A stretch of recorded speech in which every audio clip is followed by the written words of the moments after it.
Hi everyone! Here is Eveline Krab to talk about a recent paper in Journal of Ecology regarding winter climate effects on shrub performance and the importance of the spring season. Recent observations indicate that shrub cover is expanding in Arctic tundra due to global climatic changes.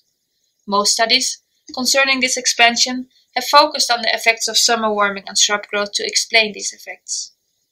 However, these ecosystems look like this for the largest part of the year. And it's during these cold months that climatic changes are most pronounced. Higher winter temperatures and changes in snowfall amount and timing are ongoing and predicted for the future. Evidence is arising that changes during the cold season can have large effects on shrub performance during summer.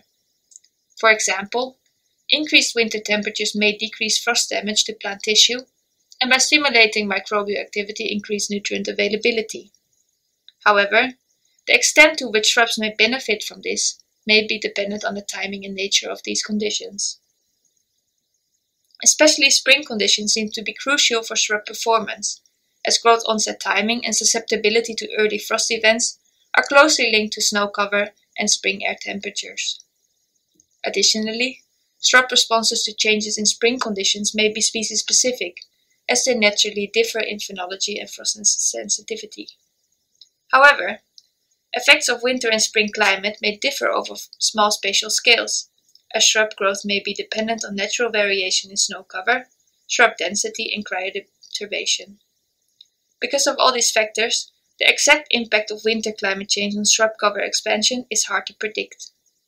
Our research questions were therefore, do winter warming and altered spring conditions differ in their effect on shrub performance? And are these effects species-specific and/or dependent on small-scale variability in the landscape? We tested this for 3 common shrub species in Arctic tundra: Empetrum nigrum, Vaccinium vitis-idaea, and Betula nana. We tried to answer our research questions by setting up a winter and spring climate manipulation experiment in a subarctic alpine cryoturbated tundra. This tundra is characterized by non-sorted circles. Here, the interplay of wind and shrub abundance results in a shallow snow cover in the center of circles and a thicker snow cover in their outer rims.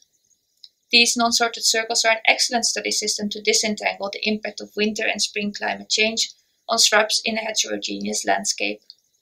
They are small enough to manipulate experimentally, and because of the natural differences in winter microclimate in these circles, shrub responses to winter and spring climate may be location-specific.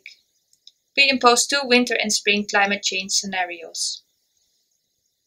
The snow fence manipulation created a scenario comparable with snow addition experiments that are regularly conducted in alpine and Arctic ecosystems. Here, a 1-degree increase in winter was followed by a slightly delayed snowmelt and ambient spring temperatures. The fleece manipulation created a novel scenario in which winter warming is combined with warming in spring, which occurs when warmer winters are followed by a warmer spring.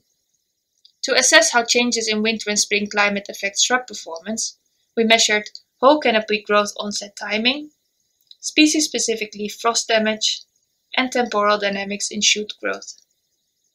We did this for shrubs in the mostly barren inner domains of non-sorted circles and for the more densely vegetated outer rims. Shrub performance was affected by changes in winter and spring climate. However, although shrub performance differed between locations, overall patterns and shrub responses to winter and spring climate change were similar for individuals growing in the circle centers and outer rims. Here, I will only present the results for shrubs growing in the outer rims of the circles, but patterns were similar for the circle centers. Warmer winters in combination with a warmer spring advanced whole canopy green up. 50% of the maximum canopy greenness was reached 6 days earlier under spring warming than when spring temperatures were ambient. Species differed in sensitivity to frost damage, Betula more so than Empetrum and Vaccinium. Winter and spring warming decreased frost damage in Empetrum, whereas Vaccinium leaf frost damage was reduced in the snow addition scenario. The advancement of canopy grain-up under spring warming and decreased frost damage in Empetrum did not lead to increased growth in any of the species. Winter warming due to increased snow cover in contrast stimulated growth of Vaccinium and decreased growth in Betula. To summarize, we showed that winter warming affects shrub performance substantially, but that the direction and its magnitude were dependent on spring conditions. Furthermore, the effects of winter warming and associated spring regime mainly seem to depend on individual plant characteristics and less on their location within a heterogeneous landscape. Our results thus suggest that the nature and timing of climatic changes can affect above-ground plant growth in communities differently, and therefore highlight the importance of disentangling effects of climate change in different seasons.